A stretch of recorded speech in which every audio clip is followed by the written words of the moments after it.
Lalu manfaatnya apa? Kalau kita sudah bisa menghitung kinerja distributor kita sendiri. Manfaatnya di sini yang pertama bagi distributor itu sendiri ya, bisa mengukur kinerja delivery yang kita miliki.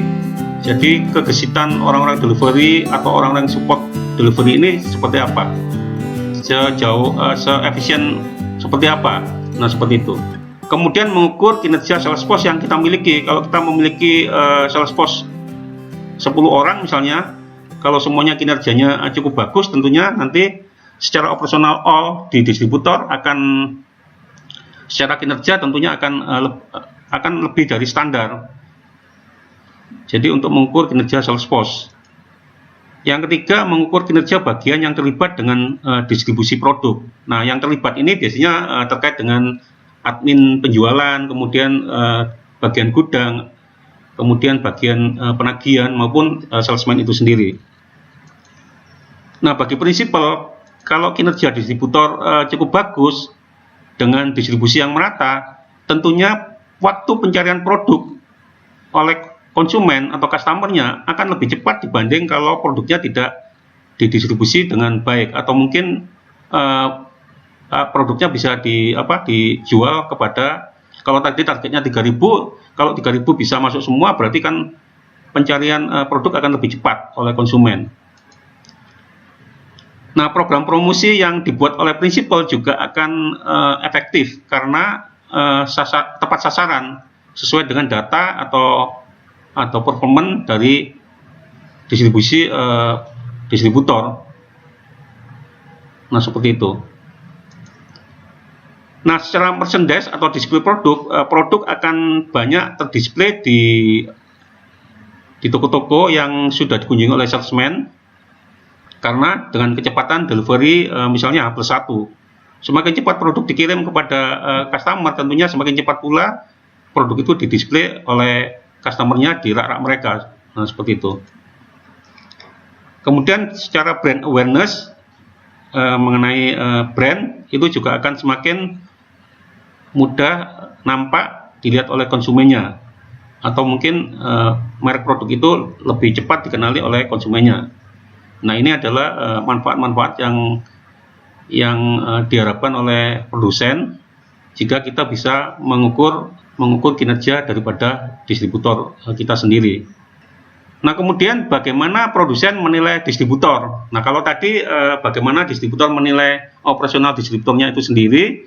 Nah, sekarang produsen bagaimana menilai distributor? Nah, dimensi yang dipakai bisa 4 bagian ini menggunakan dimensi yang sebelumnya tadi. Nah, sekarang saya berikan contoh.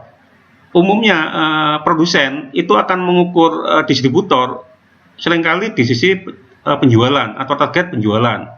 Yang kedua di sisi AR atau lebih tepatnya AP ya. Kalau produsennya itu AP. Jadi piutang penjualan. Kalau distributor itu menyebut AP, jadi account payment, jadi apa yang harus dibayar kepada produsen. Sedangkan kalau produsen itu AR ya, jadi piutang penjualan kepada distributor. Nah, ini yang akan diukur nanti oleh produsennya. Kemudian produk retur. Kalau produk itu adalah produk makanan, seringkali retur juga sangat tinggi, dan itu juga akan membebani produsennya. Jadi produsen seringkali mengukur seberapa kecil setiap distributor itu melakukan retur. Nah, ini adalah komposisi indikator performance yang biasanya dipakai oleh produsen untuk menilai distributor, penjualan, AR, dan retur. Nah, kalau kita lihat angkanya di sini hampir sama dengan yang tadi, jadi pakai skala. Apabila pencapaian lebih besar sama dengan 100, poinnya itu 100 di sini. 81% sampai 99%, nah poinnya 80. Kurang dari 80, poinnya 50. Kalau piutang penjualan dibayar kurang sama dengan 1 hari, maksudnya ini kalau misalnya distributor diberikan kredit oleh produsen selama 30 hari, misalnya hari ini tanggal 22. ketika tanggal 22 bulan berikutnya sudah dibayar, pihak produsen akan menilai distributor ini pembayarannya adalah kurang sama dengan 1 hari. Jadi di sini nilai poinnya 100. Kalau dibayar 2 hari sampai 30 hari setelah jatuh tempo, nah di sini nilainya adalah 80. Nah, kalau membayar lebih dari 31 hari, jadi artinya apa, distributor kalau membayar kepada produsen molor ya sampai 31 hari dari jatuh temponya, maka semakin molor, semakin kecil juga di sini poinnya. Nah, begitu pula dengan retur, semakin kecil returnya ini agak kebalik. Jadi kalau yang tadi semakin besar nilainya besar, kalau di sini semakin kecil nilainya semakin besar. Jadi kalau retur kepada produsen semakin kecil, nah di sini misalnya kurang dari 4%, nilainya adalah 100. Kalau antara 5% sampai 20% dari total yang dibelinya dalam 1 bulan, nah ini nanti 80 nilainya. Kemudian kalau returnya lebih dari 21% dari total penjualan yang dibeli oleh distributor selama 1 bulan, nah poinnya 40. Semakin besar yang diretur, semakin kecil nilai yang ada di sini. Nah, setelah itu kita lihat bobotnya. Bobot penjualan itu paling penting di sini dinilai diberikan 50%, kemudian AR-nya diberikan 30% dan returnya 20%. Nah, ini ada kasus ya, kasus distributor yang dinilai oleh produsen, namanya Maju Makmur. Dalam 1 bulan penjualan distributor itu 200 juta. Sementara target distributor itu adalah 300 juta.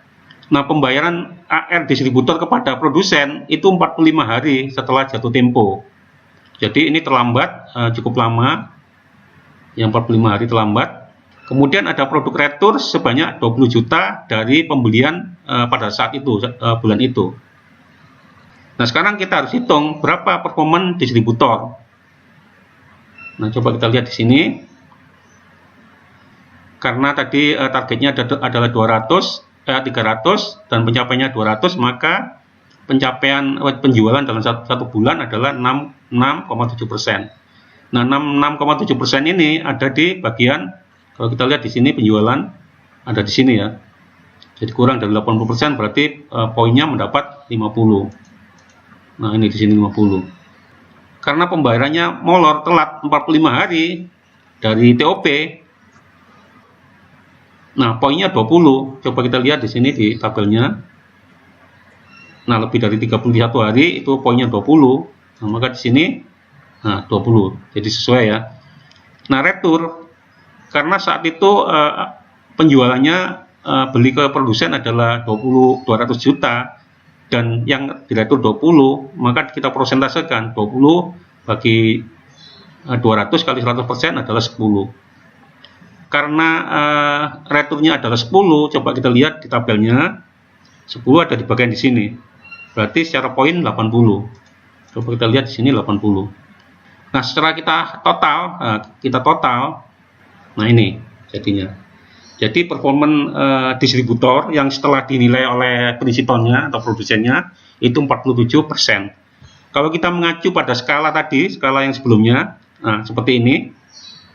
Lebih besar sama dengan 100 adalah excellent. 81 sampai 99% adalah good. Kurang dari 80% adalah bad. Karena di sini tadi angkanya 47, maka secara penilaian distributor ini, distributor namanya Maju Makmur ini kategorinya adalah bad. Jadi secara kinerja menurut produsennya, distributor Maju Makmur ini masih belum masuk ke standar yang diminta oleh pihak prinsipal atau produsen. Nah, bagaimana supaya tidak bad pihak distributor dalam penilaiannya? Kalau kita melihat di sini ya, secara historinya, berarti yang harus diperbaiki di sini adalah pembayaran, di sisi pembayaran. Kalau di sini telat 45 hari ya karena suatu hal misalnya, ini bisa diperbaiki menjadi mungkin H+1, sehingga nanti nilai poinnya akan besar. Dan kemudian secara KPI di sini juga akan memenuhi standarnya. Terus yang kedua yang perlu ditingkatkan adalah target penjualan. Target penjualan ini harus dikejar sampai 300 juta. Nah, kemudian retur juga harus dibuat kecil. diusahakan tidak ada retur yang kembali ke produsen. Nah, secara penilaian di sini Majelis Makmur akhirnya bad, seperti itu.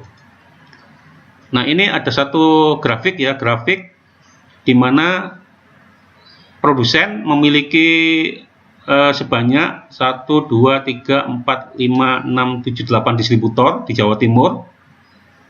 Nah, selama 1 tahun masing-masing distributor tersebut dinilai. Nah, selama 1 tahun ternyata ada 2 distributor yang tidak memenuhi standar penilaian menurut produsennya. Di sini ada B dan H ya. B dan H ini tidak masuk kategori sesuai penilaian atau standar dari yang diinginkan oleh produsennya. Nah, jika performan distributor masih bad terus-menerus, maka di sini yang harus dilakukan oleh produsen.